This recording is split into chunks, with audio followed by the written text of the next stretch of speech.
So, okay, like you said, the weekend of heavyweight rematches, we had in the UFC world, Stipe Miocic and Francis Ngannou, who met up for the second time. Last time they met was 3 years ago? 2017, so about 4 years ago. 4 years ago, bro. 4 years ago. Yeah? That was a long time ago, and it was a very, very different fight.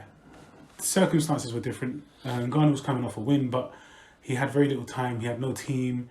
The whole thing was just a little bit crazy. He was high on his previous wins, and he got humbled, to be honest. Do you understand? Mm-hmm. Like Francis always says, that was not me in the ring, in the cage. That was not me. I'm not proud of myself.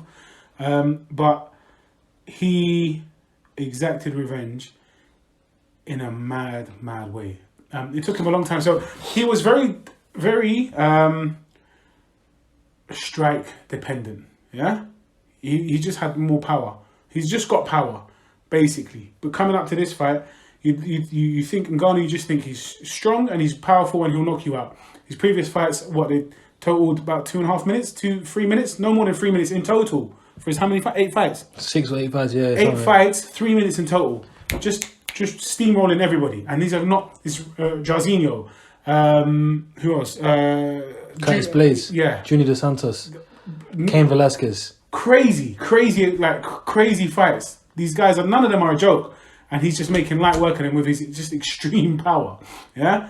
Then it's ridiculous how hard he hits. Crazy. So the first fight, he lost on points. It was a unanimous decision. It was a very one-sided thing. He got dominated. Absolutely dominated. But that's because deer in the headlights. The heavyweight GOAT, that is Stipe, had way more tools, much more complete fighter. Yeah? But all you need is a bit like, what's his name's got? Paulo Costa, the Eraser. Just some power.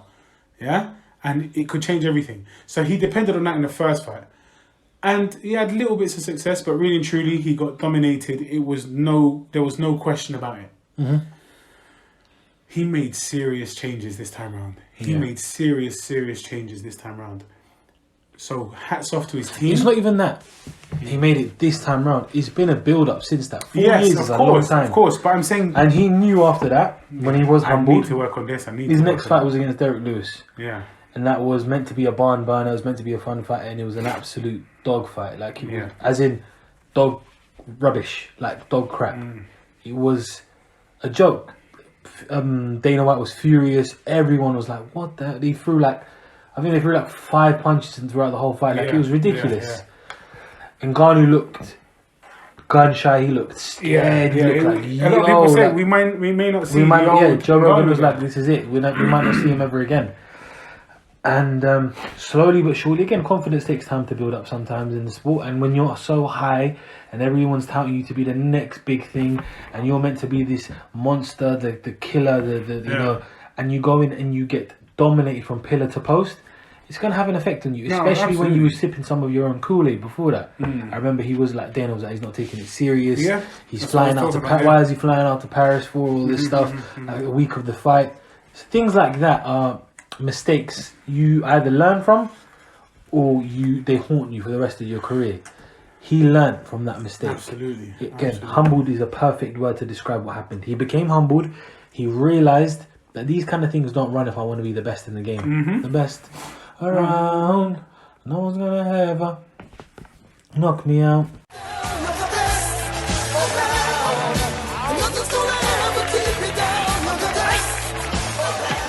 And came back into this rematch, and there was still so many questions. Yeah. And that's mad, because look at the names he has beaten up until the Stipe fight. Crazy, man. And he was still being questioned. Can he go deep? Can he take a shot? Can he wrestle? What's his grappling like now? Can he stuff a takedown? You know? And everyone said this is the acid test. This is where we're going to see either Stipe cements his legacy even further. Yeah? Or Ngannou comes in and, you know, destiny, whatever you want to call it, written in the stars, whatever it is for you that, you know, you believe, but, you know, it's Ngannou's time, essentially, what people were thinking. And boy, emphatic fashion, Francis Ngannou KO'd Stipe Miocic in the second round. The heavyweight GOAT was slept. Bro, he took some big shots. He took huge shots. The one in the first round where he got dropped and he got back up. I don't know how he got up so quick as well. Yeah. Ridiculous. And he got, like, you know, when a heavyweight hits you, it's hard. Mm-hmm. When Ngannou hits you, it's different. It is like being hit by a truck, an atomic bomb. Yeah, It's not normal. Yeah. He hits the hardest. He is the hardest. Not Deontay Wilder. Ngannou is the hardest hitter in the world. Yeah. And powerful. Stipe took a lot of big shots. Mm-hmm. And this was my worry coming into the fight, is that yes, Stipe has the experience, the IQ, the tools, that we were talking about. But I kept mentioning it to other guys as well when I was chatting to them about it. Is I had a feeling that Ngannou was going to win. And the reason I had this feeling is that fighting, apart from, the skills and the mindset and all this, a lot of it's to do with timing. Yeah. Of the fight, timing of the person in the cage or the ring, whatever. And we have to remember that Stipe is not a spring chicken. He's not in his prime, He's been in the game for more than 10 years. He's been in the game for a long time. He's been in wars. He's been in some of the biggest, baddest fights, some of the toughest fights. He's had 3 wars with Daniel Cormier, back to back, and 3 wars in 3 years. So it's not like he's been an active champion recently. Do you get what I'm trying to say? Yep. And he's taken some serious beatings. He's taken some serious hits. And as much as people want to say IQ and this and that, the IQ is all good and well, and these skills are all good and well when you don't really get touched, or you haven't been viciously knocked out in your past couple, in your past, one out of your past 3 fights, etc. And been in a tough war where you've got hit, hell for leather, trying to bang each other out, basically. Yeah. And my worry was, it's taken a toll. Has it taken a toll? And I thought it will. And I thought, Daniel Cormier isn't the fastest guy.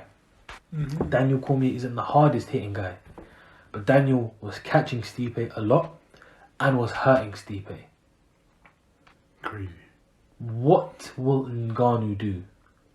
Ngannou's faster than what everyone expects. Everyone sees a big, huge, clunky, gargantuan man, but don't realize how quick his hands are. Yeah. He's not. His arms are so long. Bruh, you think you're out of range. But he can scratch his toes, bruv, standing. Do you get me? It's ridiculous. So those things were in my mind, and then also the part that Ngannou is desperate for this win. Yeah. It's not that I've already lost the title fight. I lost the title fight to the same guy I'm fighting now. This is redemption times 2. Redemption, son. I've got a chance at a title, which I might not get ever again, or get for a very long time. And it's the guy that beat me. I am going to come up and show up and do this. Kamaru was in the camp again and in the corner, which I think had a very good... Not in terms of what he did in the ring, in the cage, sorry, I think mentality-wise. Yes. He drew... Because after the first round in the first fight, he was defeated. Yeah. He went back in there and he was like, damn, I can't get this guy out. It was just like, I'm beaten here. And in the first round, you saw a huge juxtaposition. Ridiculous. Measured. Calm. Predator. His nickname is the Predator. Yeah. He was like a predator in there. Predators don't just jump at their prey. They wait. They're patient. They scour. They make sure they scout what's going on in and around, and then they attack. And this is what he did, and he did it in brutal fashion. He looked sharp. He looked strong. Stipe couldn't get going. Stipe couldn't get going. And when he tried to go for the takedown, lo and behold, mate. Yeah. It's something he's added to his arsenal. Bro, we all jumped. It was like a knockdown. Yeah. What the? Man head spun kick on his back.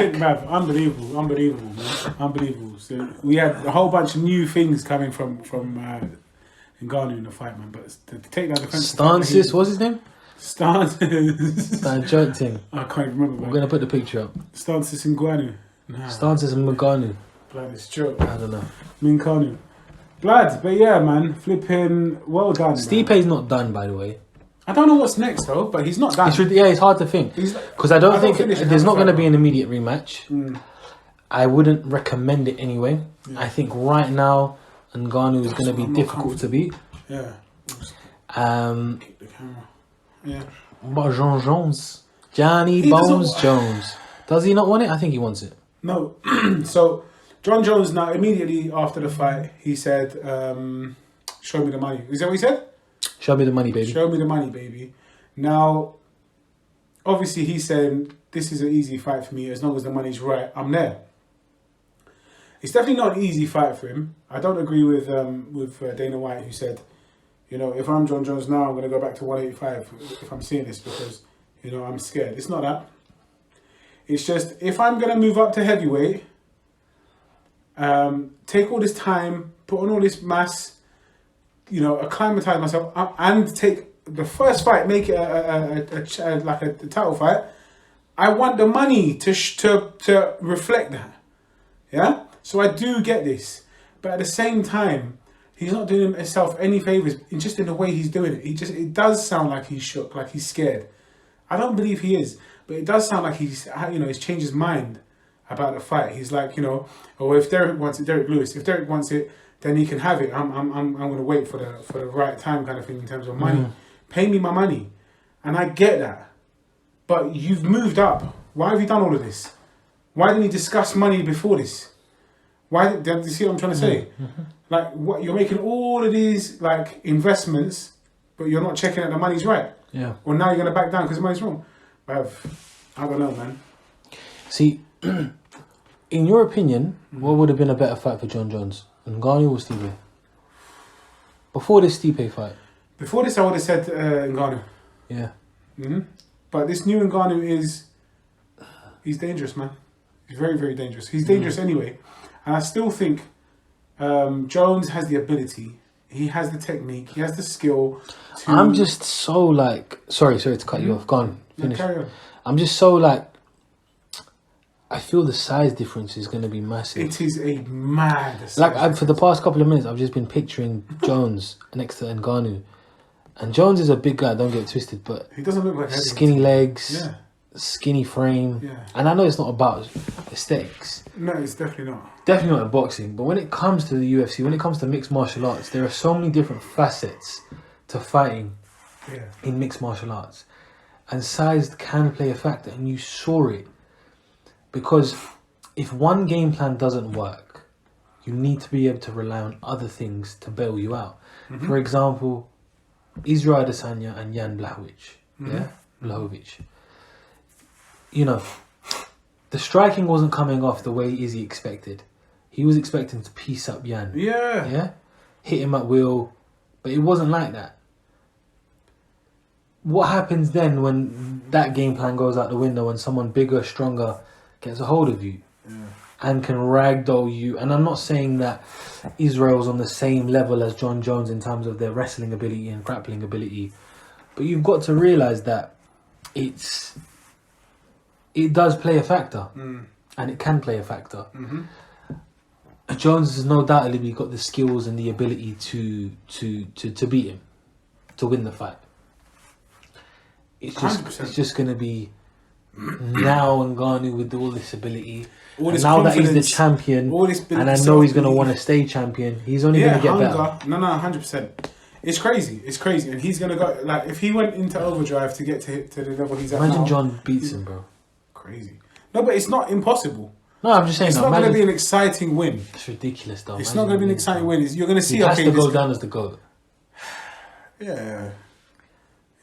He has to. It's going to be crazy because he's going to be avoiding his power whilst, you know, doing what he can to win, to keep to get his points. He's got a pot shot him. He's got a pot shot him, which is going to be a boring fight. It's a boring game plan. Imagine he comes out and he's like, you know what, let's go to war. Nah, he's going to die. He'll die, bruv. He'll die inside the cage. I will hit him so badly.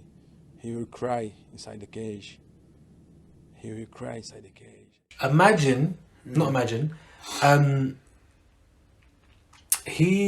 Ngannou and Jones. Rocking, now my back's a bit achy, and so I'm just straightening it up and just moving around because I'm sitting down.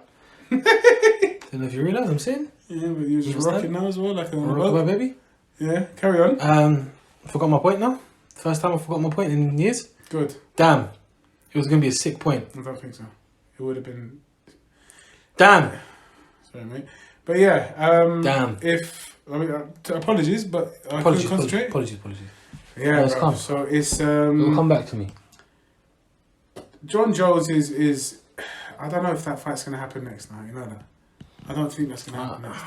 I don't know, man. Dana said it is. Dana said on so many occasions that it's going to happen but next. it's down to the fighters also to take the fight. You know what I mean? Let's Jones see. can just always use money as a thing, but it does seem like he's a little bit shook. It does seem like that, and I can see why. Oh, that's what I was going to say. Yeah. Yeah, I can see why he shook as well. He's fighting in Ngannou's like fighting on eggshells. Like you're literally walking on eggshells. Yeah. You're skating on Yeah. very thin ice. There's a soon- small margin of error. Yeah. And it's not as though this small margin of error will get you hurt or dropped or potentially lose you around. This margin of error, this small margin of error can put you to sleep.